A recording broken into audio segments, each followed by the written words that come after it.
We live, we move, we have our being in this, what Holmes called spirit, this energy. Our connection to it is, it can't be stopped, it can't be separated. There's nothing you can do. You can turn from it. In the old story of the prodigal child, you can live in darkness, you can wander off into the wild country, and you can do a lot of things because you have the ability to choose and you have free will. But eventually, you'll hit the wall. When you do, you will turn within, and you know the proverbial story, the father comes rushing to the child, and you always will be in a place of restoration because you really cannot be lost in the process. You can only ever wake to it. There's a line from Louise Hay's book, was a song from Hal Joseph years ago, and the lyric was, remembering and forgetting, it's the game that we play.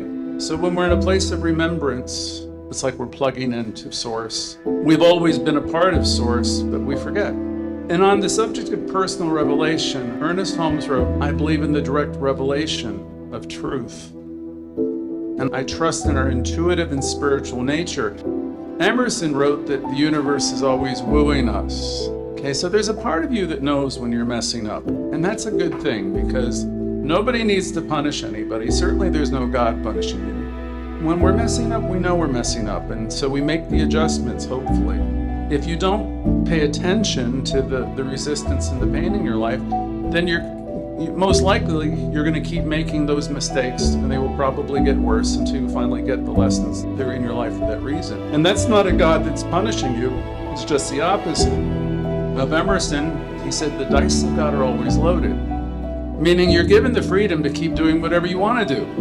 And you keep learning the lessons.